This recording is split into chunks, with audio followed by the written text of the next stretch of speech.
Hello everyone, I'm Rob Ellinson and I'm the Senior Managing Consultant here at South Pole, and I'm also the Global Energy Sector Community Lead. Hi everyone, I'm Alice Newman. I'm a Senior Managing Consultant at South Pole, specialising in climate risk. So we're here to zoom in on climate risk in the energy sector. And for some background, to kick off this conversation, climate-related extreme weather events have cost the global economy more than $2 trillion over the past decade, which is an insane amount of money.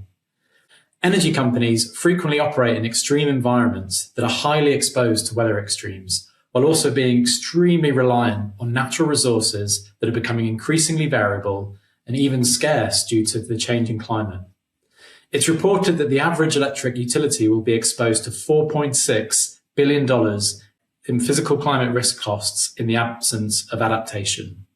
So one of my first questions is, how can companies effectively manage these climate risks, in particularly considering the uncertainties associated with climate change?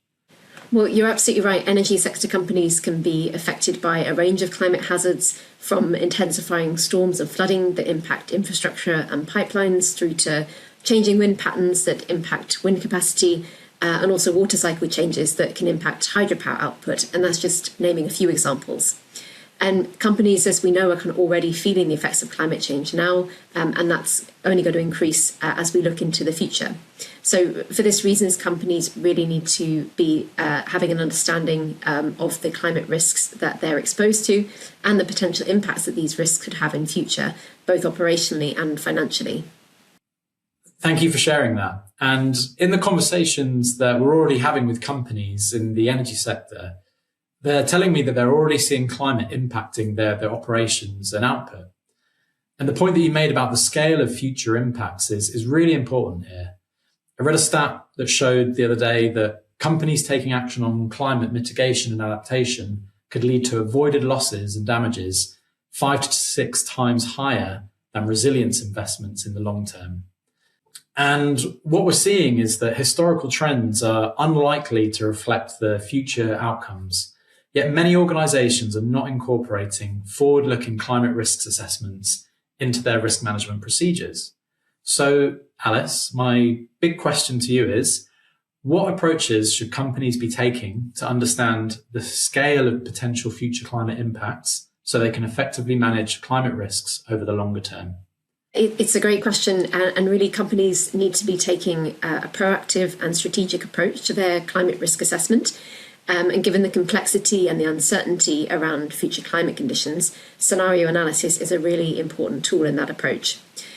So generally we see companies starting with a broad approach to their climate risk assessment, looking to pinpoint where their greatest exposures and vulnerabilities are when they look across their operations and their supply chain. But then more work needs to be done after that to really understand the potential impacts and financial effects in order to implement more effective resilience strategies. So for those climate risks that might have been identified by a company as having potentially material impacts, more detailed modelling then needs to be done. And it's here companies should be asking themselves, for example, how is the frequency and the intensity of flooding or storms expected to change when we look to future time horizons and in different climate scenarios? And importantly, if a flood or a storm of a certain magnitude occurs, what level of damage could that do to my asset? How long could the downtime last, or what might be the disruption to my operations? And from there, it's important to then translate that to a financial perspective on what are the impacts in terms of additional costs, lost revenues, and other financial impacts. And it's by bringing these components together, so the magnitude of climate events and the potential operational and financial impacts, that companies can really begin to understand the potential magnitude of future climate change impacts, providing an important foundation for their targeted resilience strategies. Yeah, that's really insightful. And I'm also hearing this from companies. Being able to demonstrate impacts from a financial standpoint is key to driving action. Many understand their climate-related risks, but they're not yet incorporating them into business decision-making. So, based on your experience, how are companies using financial impact assessments to inform strategic and business model resilience? Companies use financial impact quantification in a variety of different ways. So, for example, to evaluate which climate risks could have a material financial impact, to target their adaptation and mitigation actions and make sure they have the resources or sufficient resources available to manage those risks. Also to inform business model and strategic adjustments, but even to meet the requirements from investors and other stakeholders that are asking for quantitative financial disclosures in relation to material climate risks. And we have a couple of examples from our work of companies using financial impact quantification in different ways. So, for example, a few years ago, we modelled the effects of climate change on changing wind speeds for a company that specialises in manufacture and maintenance of wind turbines. And by quantifying the impact on financial returns during reduced wind energy conditions, it led them to start to investigate opportunities to increase their efficiencies of operations at lower wind speeds. So providing that kind of strategic insight for their future planning.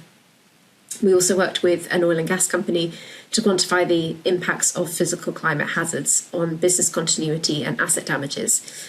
And by understanding the potential disruptions and financial impacts, they could better understand which physical hazards might be most material to the business.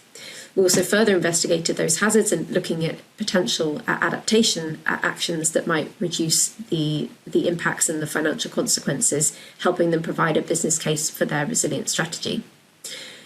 It's also really important to note that, in both of these cases, to help the companies really drill into the climate risks and stress test the potential impacts, we modelled risks across multiple scenarios and time horizons, including a high physical impact forward scenario looking out to the long-term time horizon in 2050.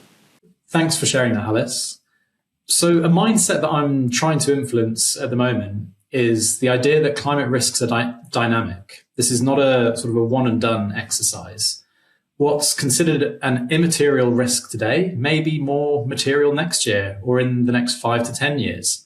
If you have expanded operations into new regions, new technology areas or supply chains, there's also climate sciences frequently being updated. So taking all of these factors into account, what tools are available to reduce the cost and data burden of conducting a climate risk assessment and improve greater ownership over the modelling itself?